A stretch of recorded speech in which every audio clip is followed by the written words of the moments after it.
Hey, what's happening? Welcome back to another episode of Life with Tea Time. I hope you guys are doing great out there. Hey, listen, I just want to thank you for all the likes, all the subscriptions. Thank you for tuning in to my channels. Thank you for taking time out of your day to listen to Tea Time. Sharing his story, share some motivation, inspiration, and encouragement with the world. I just want to thank you for doing so. Hey, listen, guys, I know some of you don't know me personally. So today I just want to share a little bit about my story. I want to give you some insight to my upbringing, my childhood, how I got to where I am today. So here it goes. I'm going to try to keep it short and sweet, but it's so hard because I've gone through so much, but I'm going to try to keep it short and sweet. So here we go. Listen, guys, I was born prematurely in 1986. I caught my mother and the doctors by surprise. But God wasn't caught by surprise. By his plan and by his date of my birth, I came right on time. But I was hooked up to, the tubes, in the unit, in the incubator. I was hooked up to all that. But God still gave me strength to persevere through being born prematurely. At the age of 2 years old, I lost my father. My father died to a fire explosion while cleaning up on his job. It was right at the end of shift. They was just getting ready to go home, and the building blew up. My father was blown up inside of a building. 98% of his body was burned. You only can see pretty much the skin around his fingernails. And my dad died on his way to the burn center. And in his last dying words, he kept on saying that he wasn't going to close his eyes and that he wasn't going to die. And that's part of my motivation, guys, for being able to speak to you, to try to encourage you, uplift your spirit. Because if my dad in his dying words was dying to stay alive, dying, and the only thing he could think about was still living, then I can't, with my life, close my eyes on the needs of being able to encourage other people. I cannot die to the call that's on my life, to be an influence in the earth. See, these videos are not going to be perfect, but they will be authentic. I don't write anything down, guys. I speak from my heart. If you know me, I don't open up my mouth about anything until it comes from my heart. I'm a heartfelt man. I'm a heart-spoken man. But guys, I lost my father. And then, guys, as a result of my father passing, there was a custody battle that took place between three sides of my family. You're wondering, well, how three sides? See, because before my dad died, him and my biological mother wasn't together. My dad was dating someone. And when he died, it was a custody battle between his girlfriend and her mom, my dad's parents, and then my biological mother. So all three families went to court for me. The judge ruled in favor of my stepmother and her mom raising me. See, what's significant about that is my stepmother and my dad tried to have children and she had miscarriages. And guys, I can tell you that God blessed her with having me. And because of the judge's decision, hindsight is 2020, I knew that I was in the best environment for my upbringing, for my safety, for my mental state. I was placed in the right place at the right time. Yes, I was adopted, but God stepped in because I could have been in a foster care home. I could have been a ward of the court, going through the system, looking for someone else to adopt me, to foster me. But the judge saw fit for my step-parents to be there to take on where my dad left off. And they carried on. They did such a great job, guys. I am so blessed to have them raise me and take on a child that wasn't their own and to treat him like he was their own, to clothe me and feed me and nurture me, to have me never go without anything. And so I thank them. But that's not it, guys. So the woman who was supposed to raise me along with her mother, my stepmother, who was supposed to raise me along with my grandmother, her mother, she was murdered when I was in the 5th grade. A guy she had dated, years later, late in her life, her I guess mid-30s, but she hadn't, you gotta realize my dad died at 22. They had to be close in age. So here she is dating again, about 15 so years later. She meet a guy. And this guy don't know what happened. But one day he got into it with her and started cussing at her and, acting abusive and, so my uncles and his cousins, they went over to check that out and, my uncle handled the situation. But just 2 weeks later, this guy hid in my mom's duplex, climbed through the empty attic next door, an empty duplex next door, climbed in the attic, climbed down through her closet, hid in her house, waited for her to come home from being out with her mother, waited for her to give her number cue to her mother that she had gotten in safely, stood in the doorway after walking through the house a little and turning all the lights on. Didn't seem that everything was safe. So she closed the door, waving goodbye to her mom as she normally would, but didn't know that that was going to be her last goodbye. This man barged into the bathroom as she was preparing to do her hair and get ready for bed, barged in, stabbed her 17 times, killing her instantly. So another tragic death for me. Another situation for me to face as a child. Another situation for me to face. I'm already facing the fact that I'm the only one out of all 3 families who was raised without their biological father around. I was the only one. I'm already bogged in my mind about the fact that my mother raised my older sister and younger sister, but she didn't raise her middle child, her only son. I'm already torn up in my mind about that and having questions about that in my mind as a child. And now the woman who was supposed to help raise me, now she's murdered and taken away? My goodness, how much can a child take? But that was my reality. And then, guys, so I'm going through high school. I'm being encouraged by my dad's mother to finish high school so she can be at my graduation. I don't know what it was about her wanting to see me graduate. I didn't know if it was because I was the first grandson, the oldest grandson to look towards graduating high school, or if it was her seeing me in my cap and gown, just as she saw just as she saw her son when he graduated high school in his burgundy cap and gown. Was it because she wanted to relive that excitement, relive seeing her grandson who looked like her son walk across that stage so she can be, happy about it. So it would bring her great joy.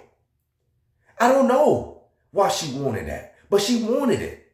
And when I graduated, she was right there to experience it. But a month and a half later, after seeing me walk across that stage, my grandmother would take sick and go to the hospital.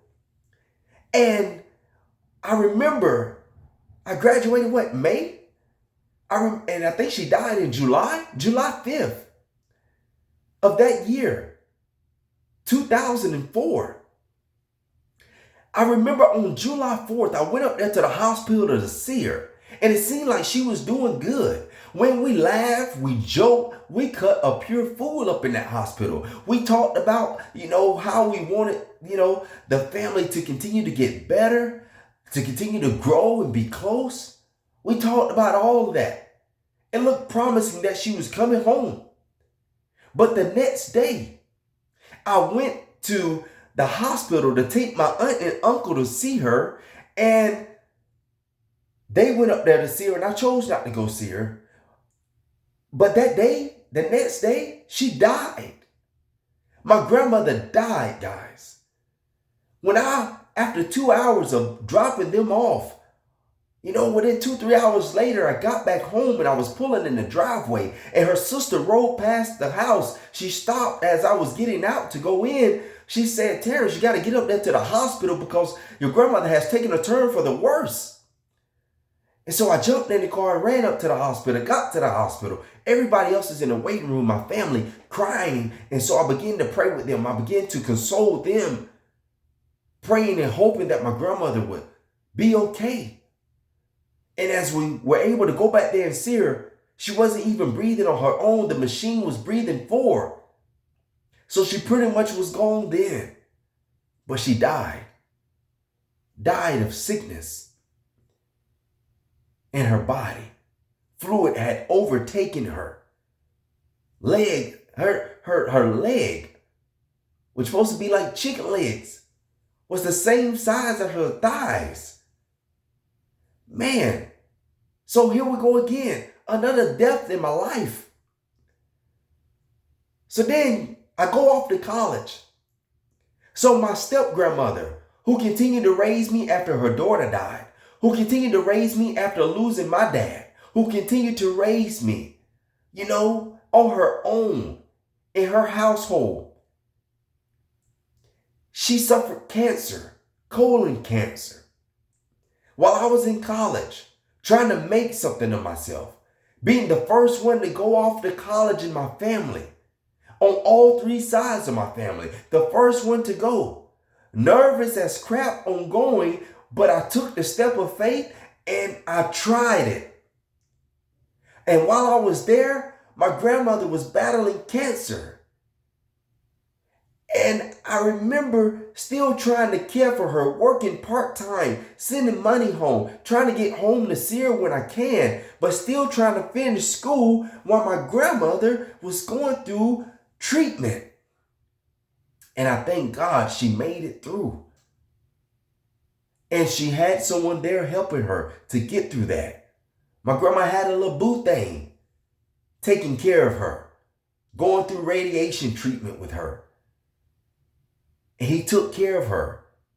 He took care of her long enough to get well. Then when she got well, he died. Man, I tell you, we've seen a lot of deaths. I've seen a lot of deaths in my life. My family has witnessed that. I've witnessed that as a child, as a young adult. And I'm the first one to graduate college. So guess what happens? I graduate college. I did my 3 internships with a major company and corporation. And I graduate college and the company told me they were on a hiring freeze. They couldn't hire me on full time, even though that was the plan. I did my last internship in May of that year, and then in December, things had changed in 2008. The economy was bad. So they were on a hiring freeze. They couldn't hire me on. They had already talked to me about what my salary would be when I started with them full time after graduating. And all of a sudden, all of that changed for me. So here I am trying to survive. And I end up going to stay with my girlfriend, who is now my wife. And I can tell you guys, she's been right by my side. I thank God for her. I only had $200 to my name before landing a job 2 months later. But during that 2-month period, as I was applying for jobs day in and day out, staying with her at her apartment, she's going to work, working 10 hours a day. I'm at home applying for jobs 10, 12, 15 hours a day. But I can tell you that she was right by my side through it all. She loved me so much that she left a debit card and credit card on the counter and said if I ever needed anything that I could run out and get it. God still made provision for me. My plans were shot. And God gave me a wife to help support me. For 2 months, she supported me, helping me. And guys, I end up landing a job at Burger King as my first job coming out of college with an industrial engineering degree. And I've shared with you guys how God has blessed me throughout my career. But God blessed me to become an industrial engineer. But first, I had to go to Burger King. I had to go to Burger King and work there as an assistant manager as my first job out of college. I left Burger King because of poor leadership and didn't have nothing lined up. Stepped out on faith, went looking for another job, and landed at Dollar General as a stalker in the back room making minimum wage. So working at Burger King as assistant manager, I made $24,000 a year. Working at Dollar General as a stalker in the back room making minimum wage, I made way less than I was making at Burger King. Probably only like $12,000, $15,000 a year. So then while working at Dollar General, I went back to the very first Burger King that I worked at in high school and worked both Dollar General, kind of full time and that Burger King part time.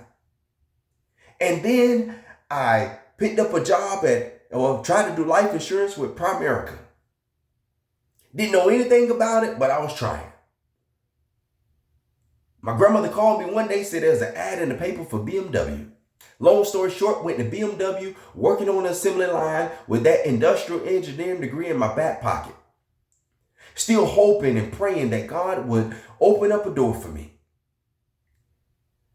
And He sure enough did. 3 years later, after going through those jobs, God opened up a door. I took my first industrial engineering opportunity in a place called Lumberton, North Carolina. Never heard of it before. Worked with a company there. They hired me on the same day that I interviewed with them face to face. Fast forward, guys, the same company, I stayed with that company for five years. A total of 8 years had passed since I did my internships with the company that I was working at in college. Long story short, that company called me back up and told me they had an opening for me. God brought that thing back around full circle. And because of God's goodness and grace in my life, even though I had rocky beginnings, even though I had lost a lot of people in my life, God has never left my side. I know I wanted to be short with this video, but I gotta share with you this story because, guys, I want to let you know that God will be a father to the fatherless. Trust me, He will. He'll take great care of you. Those who lost their fathers, due to tragic deaths or due to deaths and illnesses, those whose fathers had to be away in the military all their lives. Those of you who have lost their fathers to imprisonment or through a divorce. Guys, I can tell you this, that as a child of God, He will take great care of you in the absence of your fathers.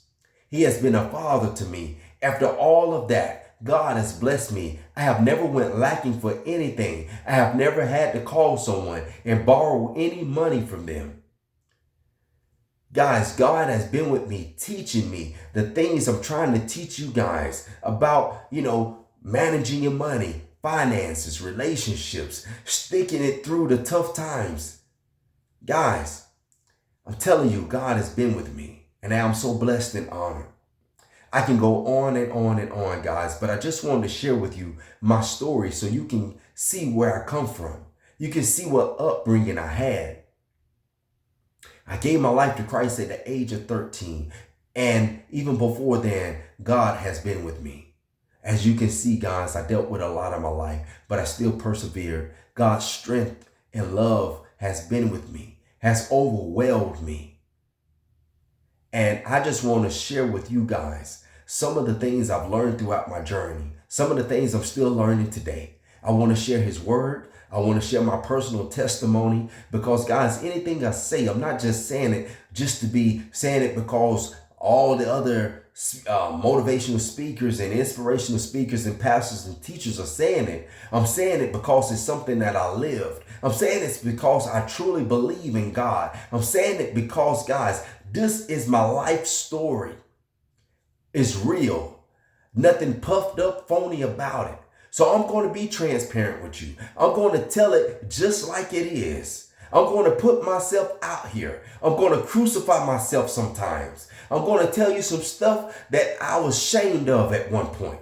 I'm going to be able to share these things with you because some of you are going through some things in your life and you feel like you're the only one going through it and you need to be inspired and lifted up. Well, I'm telling you today that if you keep tuning in to Life with Tea Time, I promise you that I'm going to keep inspiring you. I'm going to keep motivating you and lifting you up. I am here for you. I am here to be your friend. I am here to be an inspiration in your life. I am here to be someone that you can listen to, someone that you can reach out to for help. I am here, guys. I'm putting my all into this. This is not play. This is for real. I had to build up the courage to get on here because I done some things that I'm not proud of and I had to come back from it. I was a well-trusted man, and I had killed that trust. But I'm back now. If the devil wanted to take me out, he should have took me out then. He should have used that as his perfect opportunity. But it's too late now because God done rebuilt me. He has restored me. And now I'm back and I'm ready to do life with you. So keep tuning in to Life with Tea Time. And I promise you, you're going to be blessed. Hey guys, listen, have a great day. Continue to subscribe to my channels, so you can continue to stay uplifted and encouraged. I love each and every one of you. And I thank you again for the support that you've shown me thus far. I just kicked this off this year. It has been in my heart for a long time. I have done it I did it back in 2020 for a little while. Then my Facebook account got hacked and everything. So I let all that go. And now I'm rebuilding. And it's not going anywhere. I'm going to continue to push through and push past challenges. As I challenge you, I challenge myself to continue to go forward and go hard in life as well. Until next time, guys, peace. I love you.